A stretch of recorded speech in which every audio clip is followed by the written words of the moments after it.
എല്ലാവർക്കും നമസ്കാരം. പുതിയ വീഡിയോയിലേക്ക് സ്വാഗതം. കഴിഞ്ഞ ദിവസമാണ് ഉത്തർപ്രദേശിലെ ഗാസിയാബാദിൽ രാജ്യത്തെ തന്നെ നടുക്കിയ ഒരു ദുരന്തമുണ്ടായത്. അതായത് കുറച്ച് മുസ്ലിം സുഹൃത്തുക്കൾ ചേർന്നിട്ട് പെരുന്നാളിനെ തൻ്റെ അവരുടെ ഹിന്ദു സുഹൃത്തിനെ ക്ഷണിക്കുന്നു. സൂര്യപ്രതാപ് ചൗഹാൻ എന്ന് പറയുന്ന 17 വയസ്സുള്ള ഒരു കുട്ടിയെ ഇവർ ക്ഷണിക്കുന്നു. അപ്പോൾ ക്ഷണിച്ച് അവിടെ എത്തിയതിനു ശേഷം എന്താണ് ചെയ്യുന്നത്? അവർ ചോദിച്ചു, നിനക്ക് കുർബാനി ഇതുവരെ കണ്ടിട്ടുണ്ടോ? അതായത് പെരുന്നാളിൻ്റെ സമയത്തൊക്കെ ഈ ആടിനെയും പോത്തിനെയൊക്കെ അറക്കുന്നില്ല പരസ്യമായിട്ട്. അപ്പോൾ അതിനാണ് ഇവർ കുർബാനി എന്ന് പറയുന്നത്, അതായത് ഹലാലാക്കുന്ന ഒരു പരിപാടി. അപ്പോൾ ഈ കുട്ടി പറഞ്ഞു, എനിക്കത് കാണാൻ താല്പര്യമില്ല, മൃഗങ്ങളിങ്ങനെ വേദനിപ്പിക്കുന്നത് കാണാൻ എനിക്ക് താല്പര്യമില്ല, ചോര കാണുന്നത് എനിക്ക് ഇഷ്ടമല്ല എന്നാണ് മറുപടി കൊടുത്തത്. അപ്പോൾ അവരെന്താ ചെയ്തത്? ഈ മുസ്ലിം സുഹൃത്തുക്കളെ ചേർന്ന് ഇവൻ്റെ കൈയൊക്കെ ബലമായി ബന്ധിച്ചതിന് ശേഷം കഴുത്ത് വെട്ടുകയായിരുന്നു. അതായത് എങ്ങനെയാണോ അവർ കുർബാനിയും ആടിനെയും പോത്തിനെയൊക്കെ കുർബാനി ചെയ്യുന്നത് അതുമാതിരി ആ കുട്ടിയെ ചെയ്തു. അപ്പോൾ 2 ദിവസം ഹോസ്പിറ്റലിൽ കിടന്നു. ഇന്നലെയാണ് ആ കുട്ടി മരണപ്പെട്ടു. സൂര്യപ്രതാപ് ചൗഹാൻ എന്ന് പറയുന്ന 17 വയസ്സിൽ ആ കുട്ടി മരണപ്പെട്ടു. അപ്പോൾ ഇതിന് പിന്നിൽ ഏകദേശം 11ഓളം ജിഹാദികളാണ്. ഏകദേശം ആസാദ്, ഒരു മുഹമ്മദ് നദീം ഖാൻ, അങ്ങനെ 11ഓളം പേരടങ്ങുന്ന ഒരു സംഘമാണ് ഈ ഒരു കുറ്റകൃത്യം നിർവഹിച്ചത്. അപ്പോൾ ഇന്നലെ ഇതുമായി ബന്ധപ്പെട്ട് ഏറ്റവും പുതിയൊരു അപ്ഡേറ്റ് എന്താണെന്ന് വെച്ച് കഴിഞ്ഞാൽ, ഇതിൻ്റെ മുഖ്യ സൂത്രധാരൻ മുഹമ്മദ് ആസാദി എന്ന് പറയുന്ന ഒരു 17 വയസ്സിലൊരു ഒരു ജിഹാദി പയ്യനെ ഇന്നലെ ഉത്തർപ്രദേശ് പോലീസ് വെടിവെച്ച് കൊന്നു. അപ്പോൾ ഇന്നലെ തന്നെ ഈ സംഭവം നടക്കുമ്പോൾ ഈ CCTV ഫൂട്ടേജ് 28-ാം തീയതിയാണ് സംഭവം നടക്കുന്നത്. അപ്പോൾ ഈ സംഭവം നടന്നതിന് ശേഷം ഇവരുടെ ജിഹാദി നെറ്റ്വർക്ക് ഉപയോഗിച്ചിട്ട് ഇവരെന്താ ചെയ്തത്? അപ്പോൾ അവരുടെ വലിയൊരു നെറ്റ്വർക്ക് ഉപയോഗിച്ചിട്ട് ആ ഏരിയയിലെ CCTV ഫൂട്ടേജ് മൊത്തം നശിപ്പിച്ച് വരും. അതായത് ആ ഏരിയയിൽ മാത്രമല്ല 5 കിലോമീറ്റർ ചുറ്റളവിലുള്ള ഇവർക്ക് ചെയ്യാൻ പറ്റുന്ന, അതായത് ഇവർക്ക് സ്വാധീനിക്കാൻ പറ്റുന്ന ആൾക്കാരുടെ അവിടെയൊക്കെ വെച്ചിരിക്കുന്ന CCTV ഫൂട്ടേജ് മൊത്തം നശിപ്പിച്ചു. അപ്പോൾ ശരിക്കും ഇതൊരു തെളിവ് നശിപ്പിക്കൽ കൂടിയാണ്. പക്ഷേ യോഗിയുടെ മുന്നിൽ ഈ സംഭവം എത്തിയപ്പോൾ യോഗിയുടെ പോലീസ്, യോഗിയുടെ സർക്കാർ ഇത്തരം കുറ്റവാളികൾക്കും ഒരു പരിഗണന പോലും നൽകാറില്ല. കാരണം എന്ന് വെച്ചാൽ ഇവർ ജയിലിൽ പോകും, ഇവർക്ക് ജാമ്യം ലഭിക്കും. അതായത് കോടതി കേസ് ഇങ്ങനെ നീട്ടി പോകും. അപ്പോൾ ആരും ഇതൊക്കെ മറക്കും, കുറച്ച് ദിവസം കഴിയുമ്പോൾ ഇതൊക്കെ മറക്കും. പക്ഷേ യോഗിയുടെ കോടതിയിൽ ഈ കേസ് തീർപ്പാക്കി ഇന്നലെ. അതായത് അതിൻ്റെ മുഖ്യ സൂത്രധാരനായ മുഹമ്മദ് ആസാദ് എന്ന് പറയുന്ന 17 വയസ്സുകാരൻ ജിഹാദിയെ ഉത്തർപ്രദേശ് പോലീസ് എൻകൗണ്ടർ വധിച്ചു. അപ്പോൾ ഇവൻ ഇവിടെ എന്താ പറയേണ്ടത്, രക്ഷപ്പെടാൻ പോകുന്നതിനിടയിൽ പോലീസ് ഇവനെ ചേസ് ചെയ്യുന്നതിനിടയിൽ പോലീസിനെതിരെ വെടിയുതിർത്തു എന്നാണ് പോലീസ് പറയുന്നത്. പക്ഷേ അതൊക്കെ പറയുന്നതാണ്, സത്യത്തിൽ തീർത്തു. ഇതൊന്നുണ്ടല്ലോ വലിയൊരു പാഠമാണ് രാജ്യത്തുണ്ടല്ലോ. വലിയ കൂളടക്കം ഉണ്ടാക്കാൻ പോകുന്ന, ഭാവിയിൽ വലിയ രീതിയിൽ പ്രശ്നങ്ങൾ, ദൂരവ്യാപകമായ പ്രശ്നങ്ങൾ ഉണ്ടാക്കാൻ പോകുന്ന ഒരു സംഭവമാണ് ഇത്. ഇന്ന് കേരളത്തിലെ മാധ്യമങ്ങളും അധികം ആരും ചർച്ച ചെയ്യുന്നില്ല. പക്ഷേ ആൾക്കാർ സോഷ്യൽ മീഡിയയൊക്കെ ഉപയോഗിക്കുന്നുണ്ട്. ഈ വാർത്ത ശരിക്കും എല്ലാവരും അറിഞ്ഞെന്ന് വെച്ചാൽ വലിയ രീതിയിൽ കേരളം ഒഴികെ ബാക്കി എല്ലാ സംസ്ഥാനങ്ങളും വലിയ രീതിയിൽ കാട്ടുതീ പോലെ പടർന്ന് പന്തലിക്കുകയാണ് ഒരു വാർത്ത. ഒന്ന് ആലോചിച്ച് നോക്കി, പിള്ളേർ മുസ്ലിം സുഹൃത്തുക്കൾ വിളിക്കുകയാണ്, പെരുന്നാളിന് വിളിക്കുകയാണ്. അവരെന്ത് പിഴച്ചു? ഈ സൂര്യപ്രതാപ് ചൗഹാൻ എന്ന് പറയുന്ന 17 വയസ്സിലെ കുട്ടി എന്ത് പിഴച്ചു? അവൻ്റെ സുഹൃത്തുക്കൾ വിളിക്കുമ്പോൾ നേരെ പോയി പെരുന്നാൾ ആഘോഷിക്കാൻ പോയി.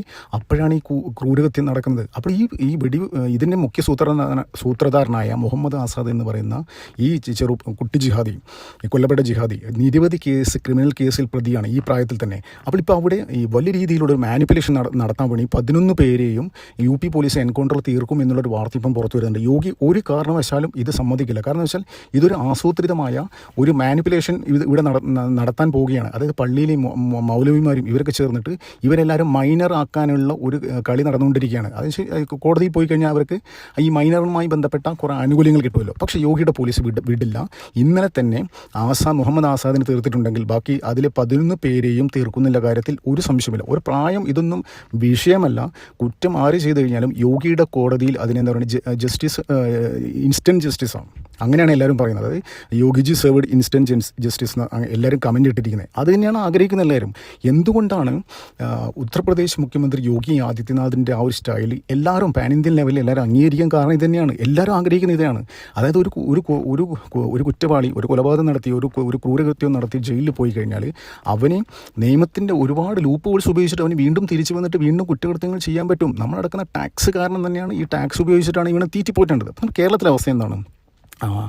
അതായത് ഇവിടുത്തെ ജയിലിൽ പോകുന്ന ആൾക്കാർക്ക് ഓരോ ദിവസം 600 രൂപ കൂലി, പിന്നെ അതുമാത്രമല്ല 3 നേരം മിഷ്ടാന ഭോജനം, അതായത് മട്ടൻ, ചിക്കൻ, അങ്ങനെ എല്ലാ വിഭവമായ സദ്യയാണ് ജയിലിൽ കിട്ടുന്നത് കേരളത്തിലെ ജയിലുകളിൽ. പിന്നെ അതുമാത്രമല്ല 600 രൂപ കൂലി. ഇത് എവിടുന്ന് കിട്ടുമോ? 600 രൂപ കൂലി, 3 നേരം മിഷ്ടാന ഭോജനം നമുക്ക് ഇന്ന് ഇവിടെ കിട്ടും. അപ്പോൾ ജയിലിൽ സുഖ സൗകര്യങ്ങൾ നമ്മുടെ ടാക്സ് ഉപയോഗിച്ചിട്ട്, സർക്കാർ സംവിധാനങ്ങൾ ഉപയോഗിച്ചിട്ട് ഇത്തരം കൊലപാതകങ്ങളും കുറ്റകൃത്യങ്ങളും ചെയ്യുന്ന ആൾക്കാരെ തീറ്റിപ്പോറ്റിയാണ് കേരളത്തിലെ സർക്കാർ ചെയ്യുന്നത്. പക്ഷേ ഉത്തർപ്രദേശിലെ കാര്യം ഡിഫറൻ്റാണ്, എൻ്റർലി ഡിഫറൻ്റാണ്. ഇത്തരത്തിലെ ആൾക്കാർ നമ്മുടെ ടാക്സ് ഒരു തരത്തിലും നഷ്ടപ്പെടാതെ നോക്കുന്നൊരു വ്യക്തിയാണ് യോഗി ആദിത്യനാഥ്. അതായത് ധർമ്മ സംരക്ഷണത്തിന് വേണ്ടിയിട്ട് ഇത്തരം ആൾക്കാരെ കൊല്ലുന്നതിന് തെറ്റില്ല എന്ന് കഴിഞ്ഞ ദിവസം യോഗി ആദിത്യനാഥ് ഒരു ഒരു സംസ്കൃത ശ്ലോകമുണ്ട്, ഞാൻ മറന്നുപോയി. അപ്പോൾ അതിൻ്റെ കണ്ടന്റ് എന്താണെന്ന് ഞാൻ പറഞ്ഞുതരാം. അതായത് ധർമ്മം രക്ഷിക്കാൻ വേണ്ടി, അതായത് നമ്മുടെ ഒരു രാജ്യത്തെ രക്ഷിക്കാൻ വേണ്ടിയിട്ട് ഇത്തരം ആൾക്കാരെ ക്രിമിനൽസിനെ കൊല്ലുന്ന തെറ്റില്ല, അതും ധർമ്മത്തിൻ്റെ ഭാഗമാണ് എന്നാണ് യോഗി ആദിത്യനാഥ് പറഞ്ഞത്. അപ്പോൾ അത് പറഞ്ഞിട്ട് മണിക്കൂറുകൾക്കകം തന്നെയാണ് ഈ മുഹമ്മദ് ആസാദ് എന്ന് പറയുന്ന ജിഹാദിയെ അതിക്രൂരമായി എന്ന് വെച്ചാൽ ഭയങ്കര, ഇവൻ എങ്ങനെയാണോ നമ്മുടെ പ്രതാപ് ചൗഹാൻ എന്ന് പറയുന്ന 17 വയസ്സുവരെ കുട്ടിയെ കൊല ചെയ്തത്, അതുമാതിരി തന്നെയാണ് എൻകൗണ്ടറിൽ ഏകദേശം 12ഓളം ബുള്ളറ്റുകളാണ് ഇവൻ്റെ ബോഡിയിൽ കയറ്റിയെന്നാണ് ദേശീയ മാധ്യമങ്ങൾക്ക് റിപ്പോർട്ട് ചെയ്യുന്നത്. അപ്പോൾ ഇവിടെ കേരളത്തിലെ മാധ്യമങ്ങൾ ഭയങ്കരമായിട്ട് മൗനം പാലിക്കുന്നുണ്ട്. ഒന്ന് ആലോചിച്ച് നോക്കിയേ, അത് മൗനം പാലിക്കുന്നതിന് അവർക്ക് വ്യക്തമായ സ്ട്രാറ്റജി ഉണ്ട്. കാരണം എന്ന് വെച്ചാൽ ഇത്തരത്തിലുള്ള വാർത്തകളൊക്കെ കേരളത്തിൽ വന്നു കഴിഞ്ഞാൽ കേരളത്തിലെ മതേതരത്വം തകർന്നു പോകും. മതേതരത്വം തകർന്നു പോകുന്നതല്ല, ഇത് എല്ലായിടത്തുമുള്ള പ്രശ്നമാണ്. എപ്പോഴും ഇത്തരം ആൾക്കാരുമായിട്ട് ഇടപഴകുന്നവരും ഇത്തരത്തിലൊരു കണ്ണുള്ളത് നല്ലതാണ്. ഇതൊരു ഹൈ ഓപ്പണിംഗ് ഇൻസിഡൻ്റ് ആണ്. അങ്ങനെയാണ് മറ്റുള്ള സംസ്ഥാനങ്ങൾ, ദേശീയ മാധ്യമങ്ങൾക്ക് പല സംസ്ഥാനത്തെ മാധ്യമങ്ങൾ റിപ്പോർട്ട് ചെയ്യുന്നത്. ഈ സോഷ്യൽ മീഡിയ നോർത്ത് ഇന്ത്യയിലും അവിടെയൊക്കെ ഇൻഫ്ലുവൻസേഴ്സ് പറയുന്നത് എങ്ങനെയാണ്, ഇതൊരു ഹൈ ഓപ്പണിംഗ് ഇൻസിഡൻ്റ് ആണ്. അതായത് മറ്റുള്ളവരെ കാഫിറായിട്ട് കാണാനും മറ്റുള്ളവരെ കൊല്ലപ്പെടേണ്ട ആൾക്കാരെയാണെന്നും, അതായത് ഞങ്ങളുടെ മതത്തിലല്ലാത്ത ആൾക്കാരെ അല്ലാത്തവർ കൊല്ലപ്പെടേണ്ടവർ ആണ് എന്ന് പഠിപ്പിക്കുന്ന ആ ഒരു സിസ്റ്റം അതില്ലാതാക്കണമെന്നാണ് പല ആൾക്കാരും പറയുന്നത്. നമുക്കറിയാം മദ്രസയിലും ഇവിടെ ഇവർ കിതാബിൽ തന്നെ പഠിപ്പിക്കുന്നതാണ്. ഇതൊക്കെ ശരിക്കും ബാൻ ചെയ്യേണ്ട കാലം അതിക്രമിച്ചിരിക്കുന്നു. ഇത്രയും പ്യുവർലി ഒരു ആൻറ്റി ഹ്യൂമൻ ഒരു തിയറി, അതായത് ഒരു ബിലീഫ്, ഇത് അടിച്ചേൽപ്പിക്കുന്നത് സമൂഹത്തിൽ പിള്ളേർ ചെറുപ്പം തൊട്ടേ അവരുടെ കാതുകളിൽ അടിച്ചേൽപ്പിക്കുന്നത് ഇത് അവസാനിപ്പിക്കണം. ശരിക്കും ഏത് മതമായാലും, ഹിന്ദു ആയാലും ക്രിസ്ത്യൻ ആയാലും മുസ്ലിം ആയാലും ഏത് മതമായാലും അവരുടെ മതം അവർക്ക് പഠിപ്പിക്കണമെന്നുണ്ടെങ്കിൽ ആർക്കും 18 വയസ്സ് കഴിഞ്ഞിട്ട് വേണമെങ്കിൽ പഠിക്കാം എന്നുള്ള രീതിയിൽ ഇവിടെ കാര്യങ്ങൾ കൊണ്ടുവന്നു കഴിഞ്ഞാൽ ഒരുപാട് കുറ്റകൃത്യങ്ങൾ കുറയുമെന്നാണ് ഇത്തരം ആൾക്കാർ പറയുന്നത്. ശരിയാണ്. അതായത് അവനെ ചിന്തിക്കാനുള്ള, അതായത് ഒരു വഴി തിരഞ്ഞെടുക്കാനുള്ള ഒരു ഓപ്ഷൻ അങ്ങനെ കാര്യപ്രാപ്തിയിൽ എത്തുമ്പോൾ മാത്രമേ ഇത്തരത്തിലുള്ള കാര്യങ്ങളൊക്കെ അവരെ പഠിപ്പിക്കാൻ പാടുള്ളൂ എന്നുള്ള ഒരു വളരെ സത്യം തന്നെയാണ് അത്തരം കാര്യങ്ങൾ. അപ്പോൾ ഇത്തരത്തിൽ കാര്യങ്ങൾ നിരോധിച്ചാൽ മാത്രമേ നമ്മൾ ഈ ഇൻസിഡൻറ്റ് തടയാൻ പറ്റൂ. ഒന്ന് ആലോചിച്ച് നോക്കി, ഈ ചെറുപ്പത്തിൽ മദ്രസയിൽ നിന്ന് കിട്ടിയ വിദ്യാഭ്യാസം വെച്ചിട്ടല്ലേ ഈ പിള്ളേർ ഇവിടെ ഉത്തർപ്രദേശിലെ ഗാസിയാബാദിൽ ഇന്നലെ ചെറുപ്പക്കാരൻ കുട്ടിയെ ഇവർ കൊല ചെയ്ത്. അപ്പോൾ ആ കുട്ടി എന്ത് പഴിച്ചു ഒന്ന് ആലോചിക്കുകയെ. സുഹൃത്തുക്കൾ പെരുന്നാളിന് വിളിച്ച് അവൻ സന്തോഷമായിട്ട്, സുഹൃത്തുക്കളെ വിളിക്കുന്നത് സന്തോഷമായിട്ട് പോയി. അപ്പോൾ ഇത്തരത്തിൽ വളരെ ക്രൂരകൃത്യമാണ് അവിടെ ഇറങ്ങിയത്. അപ്പോൾ എന്തിനാലും ഈ യോഗി ആദിത്യനാഥ് ഞാൻ നേരത്തെ പറഞ്ഞ മാതിരി 5 കിലോമീറ്റർ ചുറ്റളവിലെ CCTV ആണ് ഇവരുടെ ജിഹാദി നെറ്റ്വർക്ക് ഉപയോഗിച്ചിട്ട് അവർ എല്ലാം അത് കളഞ്ഞത്. പക്ഷേ അതിൽ പങ്കെടുത്ത എല്ലാ ആൾക്കാരെയും യോഗിയുടെ പോലീസ് സ്കെച്ച് ചെയ്തിട്ടുണ്ട്. ഇവരെല്ലാവരും അടുത്ത ദിവസം തന്നെ പൊക്കുന്നില്ല കാര്യത്തിൽ ഒരു സംശയമില്ല. ഇവരൊന്നും ഇനി അടുത്ത കാലത്തൊന്നും ജയിലിൽ നിന്ന് പുറത്തിറങ്ങില്ല. പിന്നെ ഈ കുറ്റകൃത്യത്തിൽ പങ്കെടുത്ത 11 പേരുണ്ട്, അതിൽ ഒരു തന്നെ തീർത്തു.